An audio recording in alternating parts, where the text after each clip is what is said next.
ओम शांति। आज प्यारे मीठे भगवान की मीठी मुरली मंथन की डेट है 13 जनवरी 2021। तो आज की वाणी सुनने के पहले हम अपनी आत्मा को जगाते हैं ओम के उच्चारण से। ओम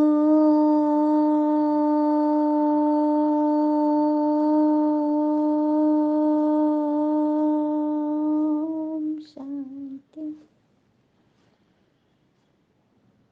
मीठे बाबा ने कहा, मीठे बच्चे, तुम्हारे मुख से सदैव ज्ञान रतन निकलने चाहिए। तुम्हारा मुखड़ा सदैव हर्षित रहना चाहिए। भगवान हमसे कह रहे हैं कि हमारे मुख से सदैव ज्ञान रतन निकले, हमारा चेहरा सदैव हर्षित रहे। तो कैसे रहेगा? जब हम अच्छा संग करेंगे, सत्य का संग करेंगे, सच्चा सच्चा सत्संग। ये नहीं कि जो हमारे पुराने विचार जो है, पुराने स्वभाव संस्कार हावी हो जाएं और हम अभी के वहीं रहें।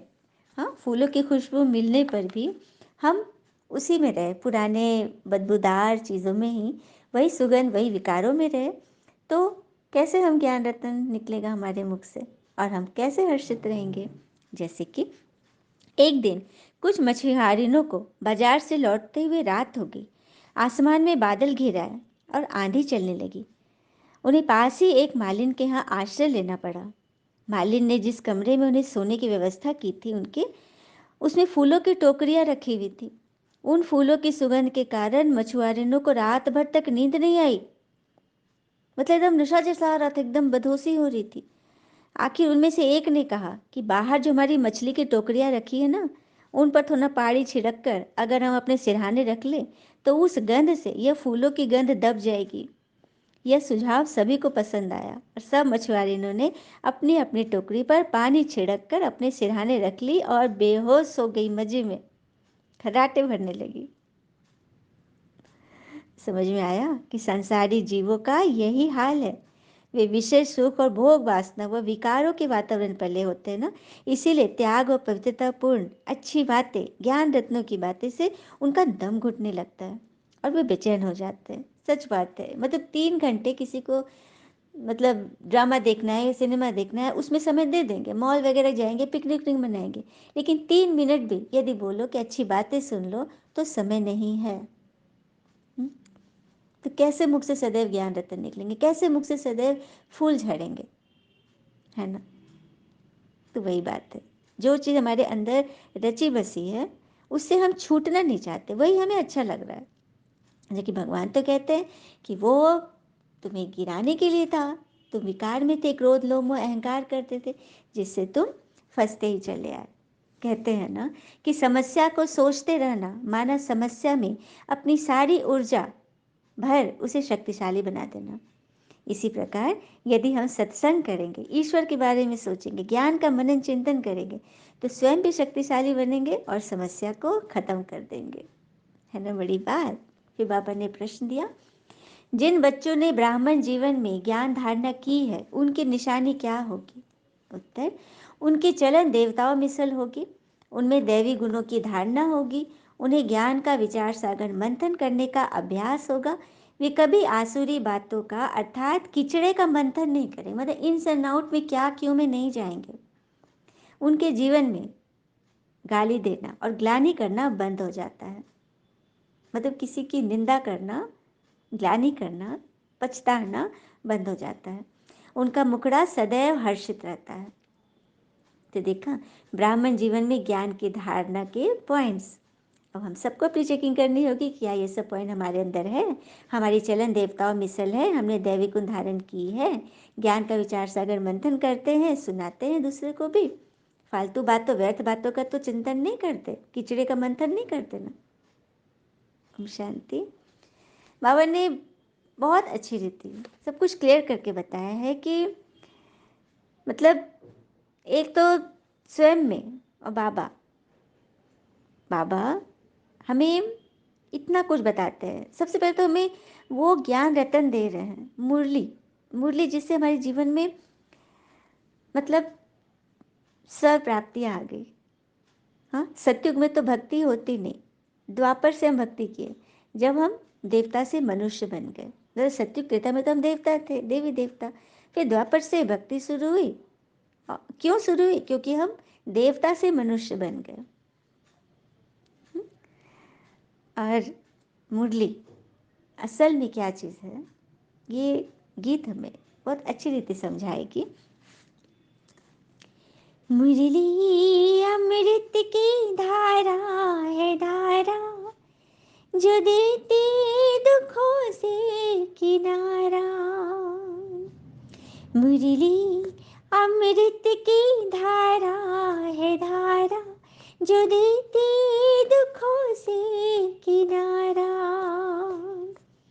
भूले जीवन में हो जाए शिव बाबा मुरली में समझाए, तुम्हें देवता बनना है प्यारा।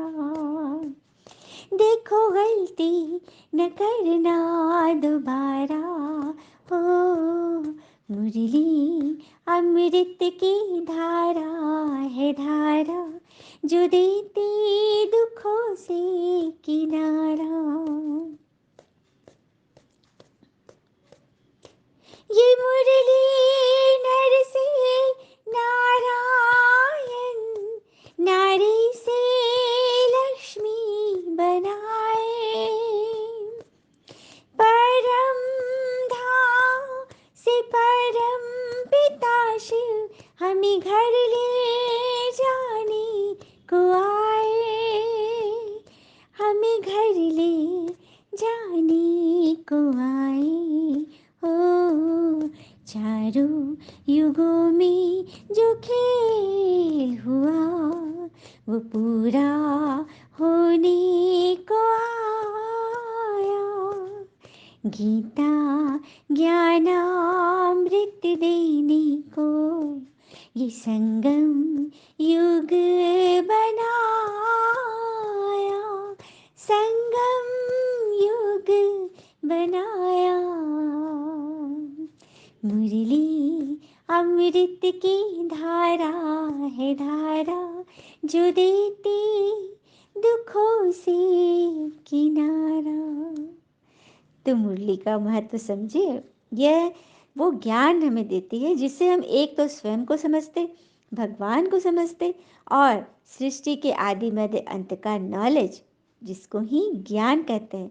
और ज्ञान से ही हमारी सद्गति होती है। कम धारणा वालों की चलन मिक्स रहती है, मतलब कभी खुशी कभी गम। धारणा नहीं तो गोया हुआ बच्चे नहीं। मनुष्य भगवान की कितनी ग्लानि करते, लेकिन ब्राह्मण कुल में आते ही ग्लानि कर दोष निकालना बंद हो जाता है। मतलब हम ईश्वर की ग्लानि करते, एक तो सर्वव्यापी कह के करते कि ईश्वर सर्वव्यापी है, मतलब पत्थर ठिक्कर जानवर पशु पक्षी सब में ईश्वर है। एक तो ये बात होगी। और दूसरी कि भगवान ही दुख भी देते हैं, कर्म का फल भगवान देते हैं, ये भी बहुत बड़ी ग्लानि है। भगवान कहते हैं यदि मैं किसी को दुख दूंगा तो मेरे पर भी तो हिसाब चढ़ेगा ना, ये सब तुम्हारे कर्मों के अनुसार होता है। तो ब्राह्मण कुल में आने से तुम्हारा बंद हुआ तो तुम औरों का भी बंद कराते हो, जिससे ही तुम्हारा मुखड़ा सदैव हर्षित रहता है ना। और फिर आगे बोल रहे बाबा कि ज्ञान रतन सुनते सुनाते कितनी खुशी रहती है, क्योंकि ज्ञान रतन जो अभी तुम लेते हो ना, वो ही फिर हीरे जवाहरात बन जाते हैं। कितनी बड़ी बात है। ये जो ज्ञान रतन हम एक एक रतन अपने अंदर भर रहे हैं, यही हमें माला माल करती है।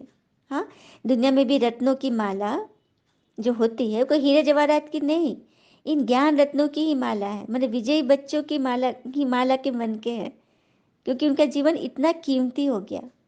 हम जब संगम में पढ़ाई पढ़कर ज्ञान रत्नों से भरपूर होते तो हमारे ही अष्ट रत्नों की 9 रत्नों की माला बनती है, जिसे ही लोग मनुष्य लोग ग्रह काटने के रतन समझकर अंगूठी आदि बनाकर पहन लेते हैं।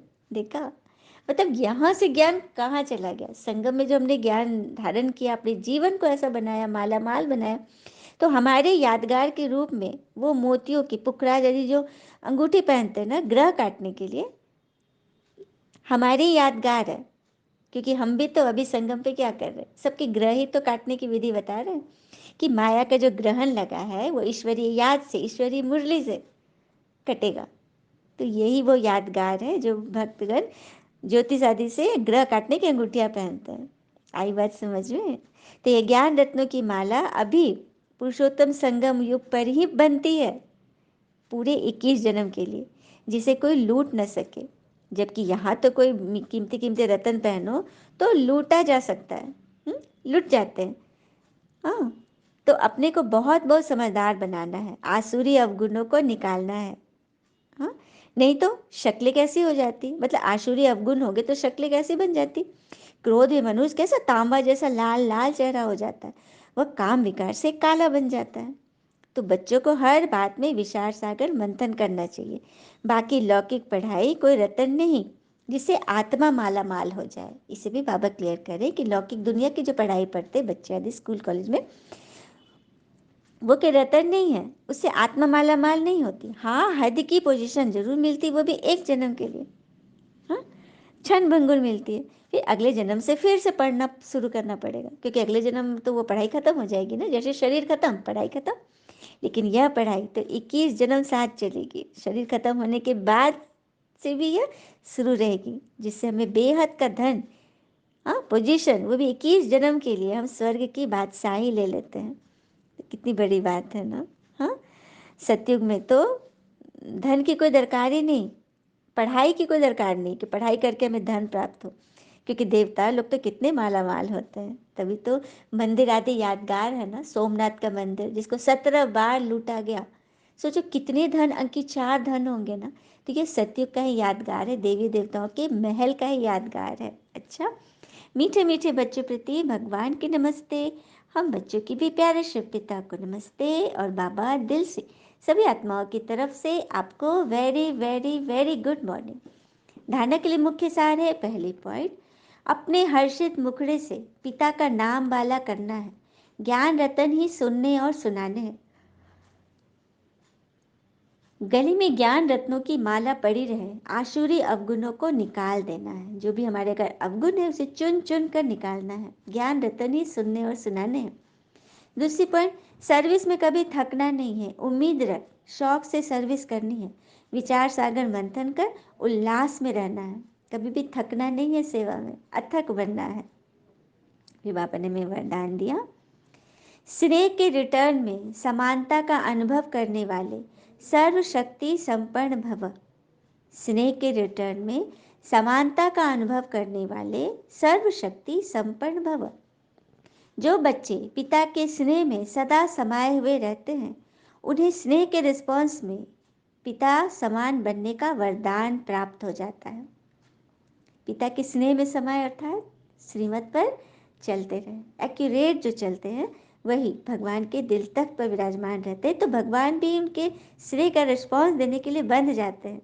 जो सदा स्नेह युग और योग युक्त है, वह सर्व शक्तियों से संपन्न स्वतः बन जाते हैं। सर्व शक्तियाँ सदा साथ है तो विजय हुई पड़ी है। आई बात समझ में? भगवान हमें विजय पाने का मतलब विधि बता रहे उसकी। सर्व शक्तियाँ सदा साथ है तो विजय हुई पड़ी है। जिन्हें स्मृति रहती है कि सर्वशक्तिमान पिता हमारा साथी है, वह कभी किसी भी बात में विचलित नहीं हो सकते। सही बात है। कई आत्मा को अपनी पोजीशन का डर रहता है कि मेरी पोजीशन तो गई, हाँ मेरे बारे में लोग क्या सोचेंगे। अरे, जिसे भगवान ने अपने दिल में जगह दिया है वो आत्माओं के विषय में सोचे। यदि ऐसी आत्माएं हैं तो उसका क्या मतलब? तो बिल्कुल डरना नहीं, किसी बात में नहीं। सदा ये स्मृति रहे कि भगवान हमारा साथी है, विचलित नहीं होना है, अपना टोन चेंज नहीं करना है ना।